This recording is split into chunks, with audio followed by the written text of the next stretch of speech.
Hello दोस्तों, स्वागत है आपका आपके अपने यूट्यूब चैनल स्टडी विथ एजे में। इसमें आज की वीडियो में मैं आपके लिए लेकर के आया हूँ आपकी भाषा भारती विषय हिंदी विशिष्ट है बच्चों कक्षा 5वीं के बच्चों के लिए आई हुई इस साल की नई वर्कबुक है 2026-27 की। तो इसको हम पढ़ेंगे और इसके प्रश्नों के उत्तर भी हम आज की इस वीडियो में देखेंगे। तो दोस्तों अंत तक बने रहिएगा वीडियो में।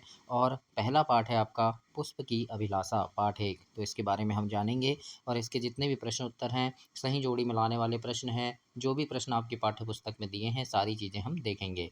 और दोस्तों सभी विषय की वीडियोस चैनल पे ऐसे ही डली है, तो उनको भी देखने के लिए चैनल सब्सक्राइब करना। और बच्चों आपकी जो वर्कबुक आती है एड ग्रेड वर्कबुक, उसकी भी सारी वीडियोस चैनल पर डली हुई हैं, तो उन सभी को देखने के लिए भी आप चैनल को सब्सक्राइब ध्यान से कीजिएगा।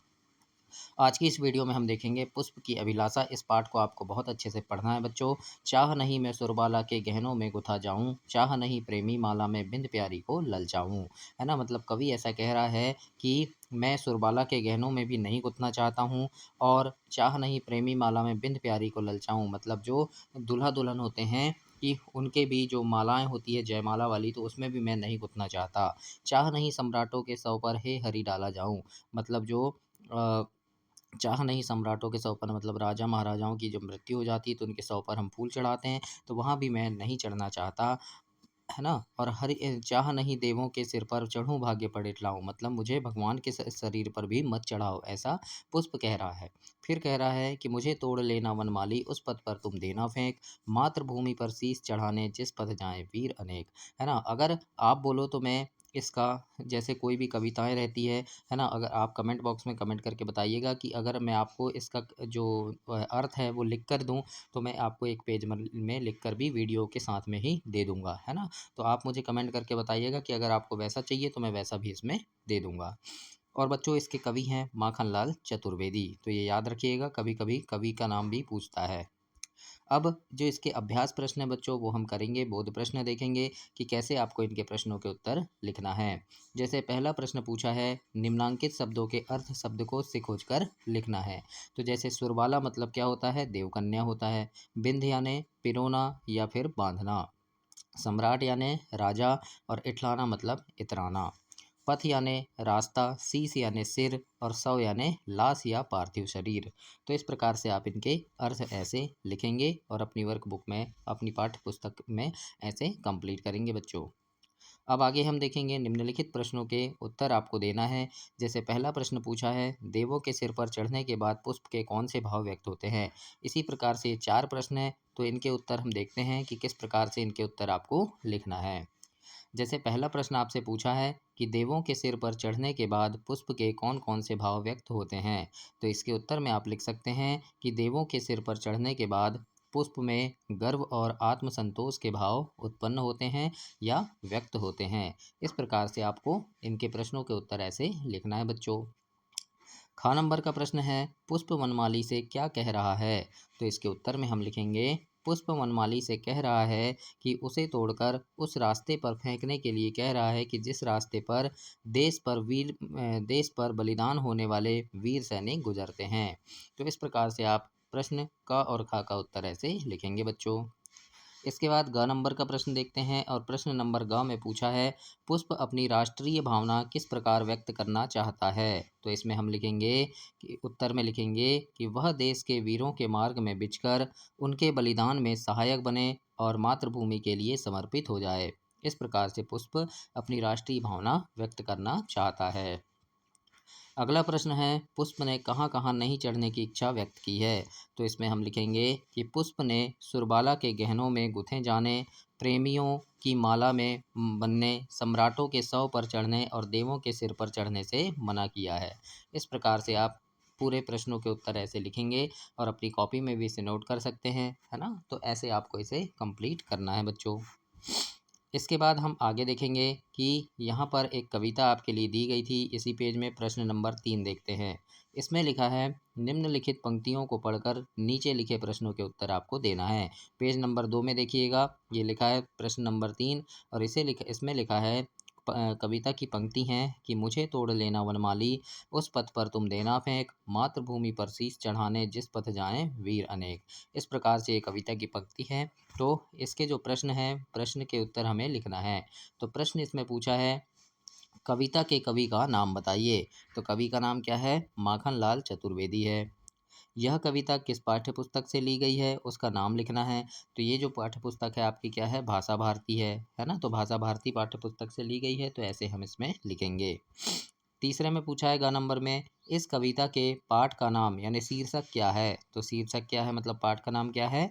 पुष्प की अभिलाषा है। और कविता की मुख्य भावना क्या है? देशभक्ति। तो इस प्रकार से हमें इन प्रश्नों के उत्तर ऐसे कंप्लीट करना है बच्चों। आप भी अपनी पुस्तक में ऐसे लिख सकते हैं या फिर इसे कॉपी में भी नोट कर सकते हैं। और दोस्तों चैनल ध्यान से सब्सक्राइब कर देना, आपके काम की काफ़ी सारी चीज़ें इस चैनल पर आपको हमेशा मिलती रहेगी। और आपके जो एड ग्रेड वर्कबुक आएगी अभी, तो उसके भी प्रश्नोत्तर पूरा एड ग्रेड वर्कबुक का पूरा हल, संपूर्ण हल इस चैनल पर आपको मिलेगा। तो चैनल सब्सक्राइब ध्यान से कीजिएगा सारी चीज़ों के लिए। प्रश्न नंबर 4 पूछा है, आप पुष्प को कहाँ कहाँ ले जाना चाहते हैं और पुष्प और स्थान को रेखा से मिलाना है। तो ये देखो ये फूल है, आप जहाँ भी ले जाना चाहते हैं, है ना, जैसे मंदिर में ले जाना चाहते हैं तो ऐसे मिला देंगे, है ना।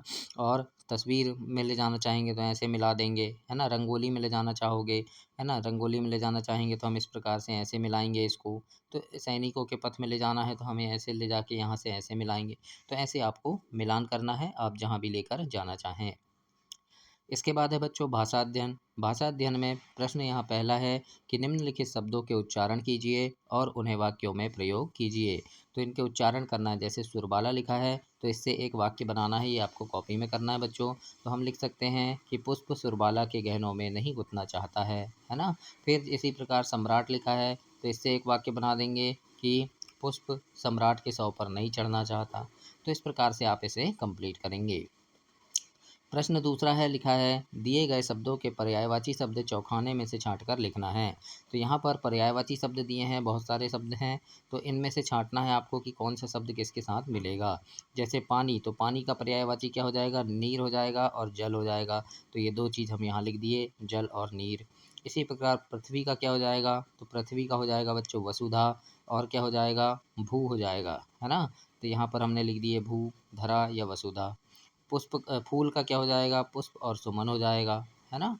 इसी प्रकार बादल का तो मेघ और जलधर, सूर्य का रवि और भास्कर, चंद्र का चांद और शशि, है ना। तो इस प्रकार से हमें लिखना है और ऐसे प्रश्न नंबर 2 को आप कंप्लीट करेंगे। अब हम आगे देखेंगे, प्रश्न नंबर 3 है और यहाँ पर तीसरे प्रश्न में पूछा है निम्नलिखित शब्दों के शुद्ध उच्चारण या शुद्ध रूप आपको लिखना है। तो जैसे यहाँ पर लिखा है सम्राट, है ना, तो इसका शुद्ध क्या हो जाएगा? इस प्रकार से सम्राट लिखेंगे। मातृभूमि लिखा है तो यहाँ मातृभूमि हो जाएगा, है ना। फिर इसके बाद गूंथा, तो यहाँ गूंथा, है ना, मतलब यहाँ चंद्र बिंदु लगेगा। वनमानी, तो यहाँ वनमाली हो जाएगा। फिर पंथ का पथ हो जाएगा। शीश लिखा है तो यहाँ स शक्कर वाला लगेगा और सिर में सरोते वाला लगेगा। तो इस प्रकार से जो चीज़ गलत है उनको सुधार कर हमें ऐसे लिखना है और कंप्लीट करना है। प्रश्न नंबर 4 है और इसमें लिखा है निम्नलिखित में संज्ञा और क्रिया शब्द छांटकर अलग अलग लिखना है। तो जैसे संज्ञा क्या है और क्रिया क्या है, तो हमने पढ़े हैं कि संज्ञा किसे कहते हैं? किसी व्यक्ति का नाम, किसी वस्तु का नाम या किसी स्थान का नाम, उसको हम संज्ञा कहते हैं, है ना। तो संज्ञा में हम देखेंगे संज्ञा क्या होता है। तो जैसे यहाँ लिखा है सुरबाला, है ना, तो ये सुरबाला क्या हो गया? संज्ञा हो गया, किसी का नाम है ना। पुष्प, पुष्प भी संज्ञा हो गया, फूल का नाम है। चाहना, तो चाहना क्रिया है ना, मतलब चाहना क्रिया हो गई। गूंथा है मतलब गूंथना भी क्रिया है। फिर ललचाऊं लिखा है, ललचाना भी क्रिया है। हरि, तो ये संज्ञा हो जाएगा। देव, ये भी संज्ञा हो जाएगा। सिर, तो ये भी संज्ञा है। फिर चढ़ूं लिखा है ना, चढ़ना, तो ये भी क्रिया हो जाएगी। इठलाना क्रिया है और वनमाली संज्ञा है। तो इस प्रकार से आपको इसे लिखना है। प्रश्न नंबर 4 को ऐसे कंप्लीट करना है अपनी वर्कबुक में या फिर पाठ्य पुस्तक में। तो ऐसे आप इसे कंप्लीट करेंगे बच्चों। तो ये आपका पार्ट 1 समाप्त हुआ। अगली वीडियो में हम पार्ट 2 देखेंगे। उसके लिए आप चैनल सब्सक्राइब करना और आपकी हिंदी, अंग्रेजी, गणित सारी वीडियोस चैनल पर मिलेगी। पूरे गणित भी पूरे संपूर्ण हल सहित मिलेगा आपको। तो उन सभी चीज़ों के लिए भी आप चैनल को सब्सक्राइब कीजिएगा और अपनी वर्कबुक में इसे देखिएगा और अपने दोस्तों तक भी इसे शेयर कीजिएगा। धन्यवाद बच्चों।